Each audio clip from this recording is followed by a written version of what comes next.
Selamat pagi saudara. Kali ini saya akan memberikan ulasan ringkas mengenai Mazmur 50 ayat 1 sampai dengan ayat 6. Dan saya tidak akan membaca bagian itu. Namun saya percaya bahwa sebelum mendengarkan video ini saudara sudah membaca nats itu secara berulang-ulang, yaitu Mazmur 50 ayat 1 sampai dengan ayatnya yang ke-6. Nah, dalam ulasan saya nanti mungkin ayat per ayat itu kita akan bahas. Mari kita berdoa. Allah Tritunggal, kami mau belajar firman-Mu yang kudus. Tuhan tolong kami. Tuhan pimpin juga hamba-Mu ini. Di dalam nama Tuhan Yesus kami berdoa. Amin. Nah saudara, penulis daripada Mazmur ini Asaf ya. Kita tahu Asaf seorang pemimpin pujian di dalam kemah suci pada masa Daud. Dan dia sudah memberikan kontribusi yang sangat berharga bagi kita. Karena dia tidak hanya menulis sepenggal ya atau Mazmur 50 ini. Dia juga menulis Mazmur 80, 82, 83, dan itu kita bersyukur kepada Tuhan bahwa Allah memakai orang-orang tertentu untuk menjadi saluran berkat-Nya, menyatakan kebesarannya, menyatakan firman-Nya kepada kita. Nah, Mazmur ini sebenarnya secara garis besar yang paling besar, Mazmur itu dikategorikan dalam dua bagian. Yang pertama adalah sebuah doa atau pujian kita yang disampaikan kepada Allah. Dan yang kedua adalah uraian-uraian mengenai kebenaran di dalam Allah. Jadi saya mencoba melihat Mazmur ini adalah sebuah Mazmur yang melihat kebenaran yang ada di dalam Allah dan disingkapkan kepada kita. Nah, saya setuju dengan apa yang diringkaskan oleh penyusun atau tim penulis daripada perikopen kita dengan memberikan tema Allah sendirilah hakim. Karena memang di dalam bagian ini sebenarnya ya saya secara pribadi itu melihat Mazmur 50 ini secara utuh dari ayat 1 sampai ayat selesainya itu di ayat 23, karena itu sebenarnya adalah satu kesatuan. Namun tidak bersalahan bahwa kita penggal sampai ayat 6 untuk memfokuskan diri kita belajar mengenai tema ini bahwa Allah itu benar-benar adalah hakim yang sesungguhnya. Nah, saudara tahu bahwa di dalam dunia ini ada banyak praktek ataupun perilaku hukum itu seringkali diselewengkan.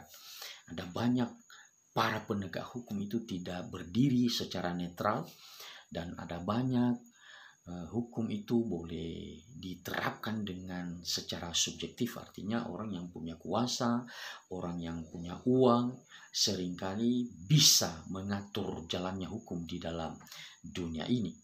Maka si pemazmur ini mencoba membawa pemikiran kita bahwa khususnya bagi mereka yang takut akan Tuhan, yang sungguh-sungguh menjalani kehidupan dengan rasa hormat kepada Tuhan, untuk melihat bahwa kalau di dalam dunia ini kita seringkali dikecewakan soal praktik hukum yang tidak benar. Ya, kadang-kadang di dalam menjalani hukum di dunia ini ada kebenaran-kebenaran yang diklaim adalah sebuah kesalahan. Ada kesalahan-kesalahan yang justru dijunjung tinggi sebagai kebenaran, dan itu memang realita yang ada.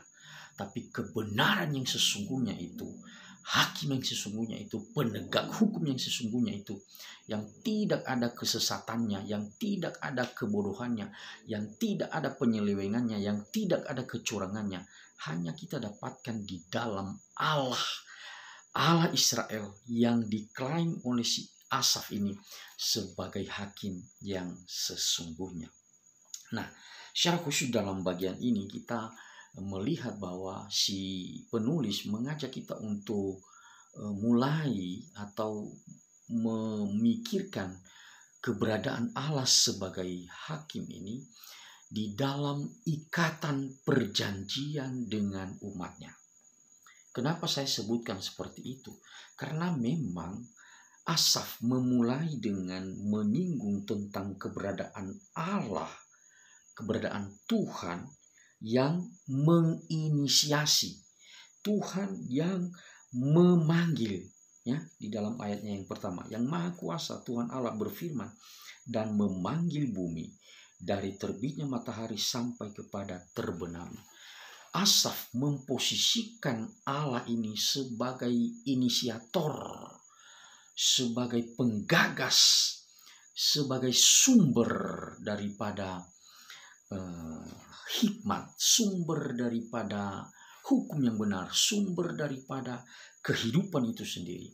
Dengan dia berkata bahwa Allah lah yang memanggil setiap orang. Dikatakan dalam bagian itu memanggil bumi. Jadi bumi ini melambangkan ciptaannya. Bumi ini boleh juga melambangkan tentang manusia yang ada di atasnya. Jadi Allah lah yang memanggil. Tuhan Allah yang berinisiatif untuk memanggil, ya, menjadikan mereka menjadi umatnya, ya, menjadikan manusia ini menjadi umatnya. Karena kita tahu bahwa kalau kita belajar dari sejarah awal, manusia ini sudah jatuh dalam dosa dan itu sudah merusak tatanan sehingga merusak juga relasi dan hubungan dengan Allah. Nah, sekarang Allah memanggil kita untuk apa? Untuk melihat, supaya kita bisa melihat kebesaran Tuhan, melihat kemuliaan Tuhan, bahwa Allah itu kita sembah, Allah itu kita posisikan dirinya, ya, bukan hanya sebagai oknum yang yang menginginkan untuk kita bisa membawa sesuatu kepadanya untuk memuaskan dirinya. Tidak, ya. Kita melihat bahwa dalam Mazmur 50 ini Allah itu digambarkan sebagai yang empunya, dan Allah ini yang menyatakan diri dan mengikatkan diri dengan umatnya. Itu hal yang luar biasa. Padahal umatnya adalah sudah berdosa, sudah jatuh dalam dosa. Tapi Allah mengasihi umatnya itu dan dia menginisiasi untuk adanya kembali pembaharuan akan perjanjian. Kalau perjanjian kerja yang pertama, ya, dengan Adam itu sudah digagalkan sendiri oleh Adam, sekarang Allah membaharui kembali perjanjian itu. Dengan apa? Dengan dia sendiri yang datang untuk memanggil. Dan dikatakan di dalam ayat yang pertama itu tadi, dari terbitnya matahari, ayat 3, Allah kita datang, ya. Jadi dia memanggil bumi, lalu dia datang, ya. Dia tidak akan berdiam diri, dia datang kepada kita. Untuk apa? Untuk menunjukkan bahwa dialah yang perkasa, dialah yang besar, dialah yang agung. Karena dia menyinggung hal itu di dalam ayatnya yang ke-2. Dari Sion, puncak keindahan, Allah tampil bersinar. Artinya Allah itu menunjukkan dirinya sebagai yang perkasa dan memiliki aura untuk menghadirkan kehidupan, ya. Jadi dia dikatakan di situ bersinar, artinya membawa terang, membawa kejelasan tentang kondisi kita yang suram, kondisi kita yang ada di dalam kegelapan. Tuhan datang untuk membawa kita terang, membawa kita sinar yang menerangi langkah kita untuk kita bisa melihat kehidupan kembali, ya. Jadi Allah ingin menunjukkan belas kasih, Allah ingin menunjukkan cintanya dengan membawa kita terang yang bersinar, yaitu yang datang dari Sion. Nah, tentunya kita tahu bahwa yang datang dari Sion itu seringkali kalau misalnya kita membaca di dalam perjanjian baru, Sion itu digambarkan sebagai tempat datangnya kehidupan, ya.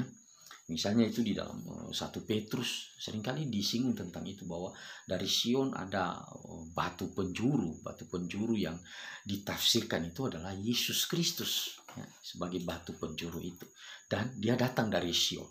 Nah, di dalam bagian ini juga Asaf melihat bahwa Sion itu adalah puncak keindahan di mana Allah tampil dengan bersinar, ya. Jadi ini sebenarnya bukan secara kebetulan, ya. Asaf dalam nubuatnya ini atau dalam pujiannya ini atau dalam mazmurnya ini menyampaikan itu, dan itu nanti ada korelasinya dengan masa perjanjian baru, bahwa ditafsir misalnya oleh Petrus bahwa itu Sion itu adalah sumber, ya, datangnya kehidupan, datangnya keselamatan, datangnya Yesus Kristus untuk memberikan kita jalan keluar dari permasalahan dosa kita. Nah, yang kedua, Asaf memberikan gambaran kepada kita bahwa Allah yang disembah oleh orang Israel itu adalah Allah yang kaya, Allah yang besar, Allah yang tidak bisa disogok, Allah yang tidak bisa diiming-iming, Allah yang tidak bisa diakalin begitu ya. Karena di dalam ayatnya yang ke 10 dia mengungkapkan di situ tentang bagaimana dia sebagai pemilik segala-galanya. Ya, sebab punyakulah segala binatang hutan, beribu-ribu hewan di gunung, aku kenal burung di udara dan yang bergerak di padang. Ya, saya baca secara garis besar aja, jika aku lapar, gak usah aku katakan kepadamu, sebab punyakulah dunia dan segala isinya. Jadi di situ dia menunjukkan bahwa Allah ini pemilik segala-galanya. Jadi dasar daripada rasa syukur kita kepada Allah itu bukan dari apa yang kita berikan kepadanya melalui korban, melalui apa yang kita sampaikan, tidak ya. Karena memang dia menyinggung itu ya di dalam ayatnya yang ke-5, bawalah kemari orang-orang yang kukasihi yang mengikat perjanjian dengan aku berdasarkan korban sembelihan ya, mengikat perjanjian berdasarkan korban sembelihan. Jadi orang Israel kadang salah memahami makna itu, dikira bahwa Allah itu mau kalau disembah dengan cara membawa kepadanya korban-korban sembelihan itu. Jadi di sini ya Allah ingin menunjukkan kepada mereka, Anda jangan salah. Jadi dia senang bukan karena korban sembelihan, karena di ayat 8 dikatakan bukan karena korban sembelihanmu aku menghukum engkau, bukankah korban bakaranmu tetap ada di hadapanku. Jadi dia tidak kekurangan soal korban sembelihan itu, enggak ya. Dan bukan juga dasar daripada sikap Allah kepada umatnya itu berdasarkan seberapa banyak mereka membawa korban kepadanya ya. Jadi Allah itu diposisikan sebagai yang pertama sumber daripada kehidupan, kemudian yang kedua sekarang dia adalah Allah yang kaya ya, yang sebenarnya bahasa kasarnya ya, sebenarnya dia tidak butuh semuanya itu. Apa yang dilakukan oleh manusia dia tidak butuh. Nah, yang ketiga dia adalah hakim. Di dalam ayatnya yang ke-6, langit memberitakan keadilannya sebab Allah sendirilah hakim. Artinya kita diajak untuk berpikir bahwa di dalam dunia ini seringkali ya pengejawantahan atau praktik daripada hukum itu seringkali diselewengkan. Banyak para petinggi, banyak para pemuka, banyak para pembesar itu dengan uang dan otoritas yang dia punya, mereka bisa memutarbalikkan fakta, memutarbalikkan hukum, yang salah bisa dibenarkan, yang benar bisa disalahkan. Nah, ini penghiburan juga bagi orang-orang yang tertindas ya, atau orang-orang yang ada di dalam Tuhan, yang mengalami berbagai macam penyelewengan hukum misalnya ya, ini contohnya, ini memberikan kekuatan kepada kita. Oke lah, di dunia ini kita boleh merasakan akan hal yang seperti itu, ada penyelewengan soal keadilan. Tetapi suatu ketika Allah itu akan menunjukkan otoritasnya bahwa dia adalah hakim yang sesungguhnya. Dan dikatakan bahwa langit memberitakan itu, langit keberadaan alam ciptaan ini memberitakan bahwa dia adil, dia menghakimi itu sesuai dengan porsinya, sesuai dengan kedaulatannya, sesuai dengan apa yang memang pantas bagi setiap orang. Ya, dia di situ digambarkannya di dalam ayatnya yang ke-3 ya. Ayat 3 dikatakan Allah kita datang dan tidak akan berdiam diri, di hadapannya api menjilat, sekelilingnya bertiup badai yang dahsyat. Jadi ada dua hal unsur yang digambarkan di situ ya. Ada api dan ada badai yang dahsyat. Nah, tentunya kalau kita belajar di dalam kisah sebelumnya dalam perjanjian lama, seringkali api dan badai itu digunakan oleh Allah untuk menghukum, menghancurkan. Ya, misalnya kita tahu Sodom dan Gomora itu dihancurkan dengan belerang dan api ya.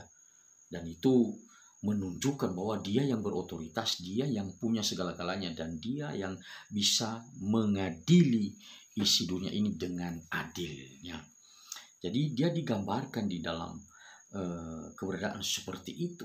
Dan tentunya kalau misalnya dia memberikan hukuman bagi mereka yang fasik, tentunya ada dasarnya.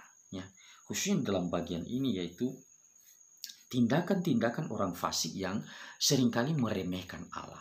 Jadi ada orang-orang yang meremehkan Allah di zaman Daud itu ya tentunya orang-orang Filistin yang seringkali berperang dengan mereka, ya, bangsa-bangsa lain yang seringkali menolak keberadaan orang Israel, bahkan mengejek Allahnya Israel.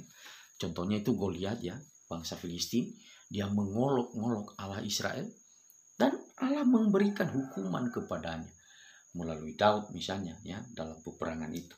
Nah, di dalam bagian ini, di dalam ayatnya yang ke-16 itu dikatakan, tetapi kepada orang fasik Allah berfirman, apakah urusanmu menyelidiki ketetapanku dan menyebut-nyebut perjanjianku dengan mulutmu? Ya, padahal engkaulah yang membenci teguran dan mengesampingkan firmanku. Jadi bagi pencemooh, bagi orang-orang yang menghina firman Allah, Allah sangat marah ini. Dia akan menunjukkan api, dia akan menunjukkan badai bagi mereka yang mengolok-ngolok kebenaran itu. Ya. Nah, saudara, dari apa yang disampaikan oleh Asaf ini, dia memberikan alarm kepada kita. Dia memberikan semacam tanda kewaspadaan. Sebagai orang yang percaya, hargailah Tuhan dengan sungguh-sungguh. Hormatilah Tuhan dengan sungguh-sungguh. Ya, sebenarnya kalau kita baca seluruh daripada Mazmur 50 dia menyinggung di situ tentang keberadaan orang fasik yang meremehkan firman Tuhan. Mereka hidup di dalam ketidaktaatan, hidup dalam ketidakkudusan dan menjalani hidup dengan sesuka hatinya.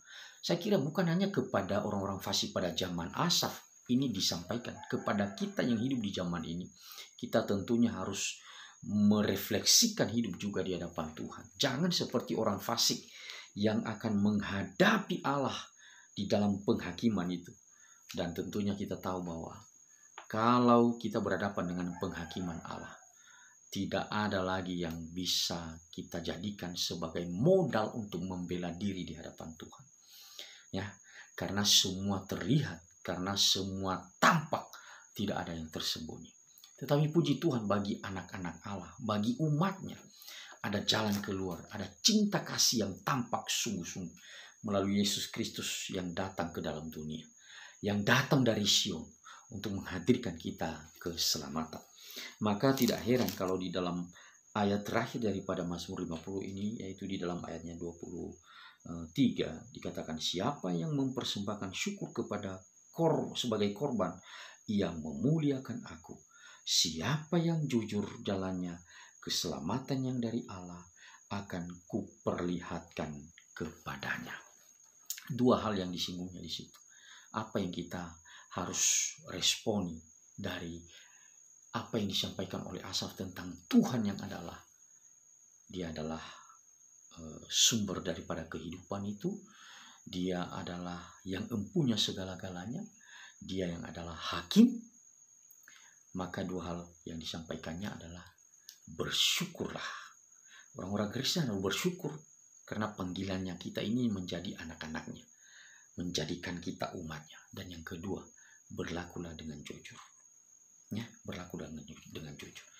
Jadi bersyukur karena cinta kasih Tuhan yang sudah menjangkau kita. Ya, bersyukur akan hal itu. Jadi syukur ini bukan, sekali lagi ya, dia sudah ingatkan kita, bukan soal sembelihan. Rasa syukur itu adalah melalui sikap hati kita yang menjalani hidup dengan hormat kepada Tuhan. Tidak suka melakukan kejahatan, ya. Karena dia menyinggung di dalam hal itu sebenarnya di dalam ayatnya yang ke-19, mulutmu kau biarkan mengucapkan yang jahat dan lidahmu melekat tipu daya. Jadi hal seperti itu, ya. Engkau duduk dan mengata-ngatai saudaramu, memfitnah ibumu. Itulah yang engkau lakukan, ya. Tetapi aku berdiam diri. Engkau menyangka bahwa aku ini sederajat dengan engkau. Nah, ini kesombongan manusia. Dia merasa diri, ya, apalagi mereka yang punya power, punya uang, mereka merasa diri bahwa mereka bisa mengatur segalanya. Nah, pemazmur berkata, enggak, Allah suatu ketika akan menghukum itu. Ayat 21, aku akan menghukum engkau dan membawa perkara ini di hadapanmu. Artinya Anda tidak punya kesempatan untuk membela diri karena semuanya tampak. Dan engkau wajar menghadapi hukuman. Ya, jadi yang pertama adalah kita bersyukur atas anugerah Tuhan. Kemudian yang kedua, sebagai rasa syukur kita juga itu harus tampak. Harus tampak melalui apa? Melalui sikap hidup yang jujur, melalui sikap hidup yang kudus, melalui sikap hidup yang berkenan di hadapan Tuhan. Jadi terus mengerjakan sesuatu yang berkenan kepada Tuhan dengan melakukan hal-hal yang benar, hal-hal yang kudus. Itulah usaha kita, ya. Jadi saudara, jangan terlena dengan bahwa keselamatan kita itu adalah anugerah lalu berhenti sampai di enggak. Anugerah itu menuntut tanggung jawab. Tanggung jawabnya apa? Kita harus hidup dengan benar, kita harus hidup dengan jujur, kita harus hidup untuk mempermuliakan Tuhan. Tuhan Yesus memberkati. Amin.